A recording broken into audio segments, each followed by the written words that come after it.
Every day the world is flooded with words. People talk about what they believe, they tweet, they post, they debate. Everyone seems to have a philosophy, but very few truly live it. Epictetus didn't ask us to explain our beliefs. He didn't want long speeches or endless justification. He gave us something far more powerful and demanding, a challenge, a quiet, unshakable standard. He said, "Don't explain your philosophy, embody it." That's where real strength begins, because words are easy. Anyone can say they're disciplined, kind, or wise, but actions, that's something else. Living your values when life is comfortable is easy, but living them when you're tired, frustrated, or hurt, that's when it matters. That's when your true philosophy is revealed, not in your posts, not in your promises, but in your reactions, in your habits, in your everyday choices.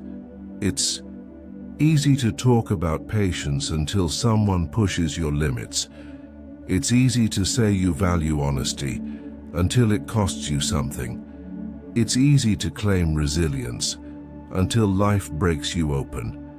What you say doesn't define you. What you do consistently, especially when no one is watching, that's who you are. That's what Stoicism demands. It's not a theory, it's a way of living. To embody your philosophy means waking up with intention. It means staying calm when the world is chaotic.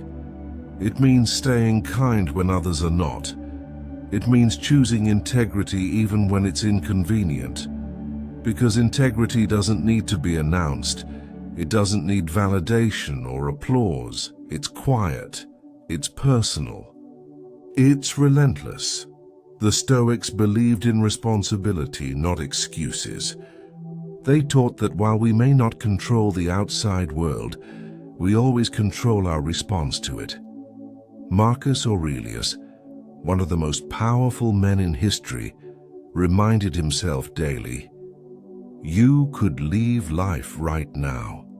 Let that determine what you do, say, and think." He didn't just talk about virtue, he lived it even under the crushing weight of empire. Why? Because he understood that the world doesn't need more talkers. It needs examples. You don't need to explain who you are. You don't need to convince anyone that you live by principle. Let your actions speak. Let your consistency be louder than your words. The strongest people in the world don't need to shout. They walk with quiet power, guided by discipline, by virtue, by purpose. Of course, this path isn't about perfection. You will stumble. You will fall short. Even the Stoics did. But they never abandoned the path. They returned to it every day. They used failure as fuel, adversity as a teacher. That's what it means to practice philosophy, not just to study it, but to live it. So ask yourself, what do I value? Do my actions reflect that? If not, it's not a time for guilt, it's a time for realignment. Less talk, more doing, less defense, more discipline. You don't need permission. You don't need a spotlight. You just need to begin today, right? Now live in a way that speaks for itself. Be the person who doesn't have to say they're honest, because it shows.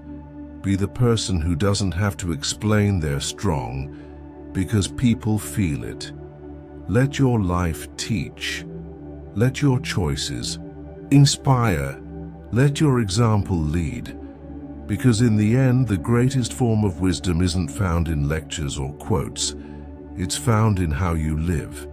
It's in your silence, your steadiness, your alignment.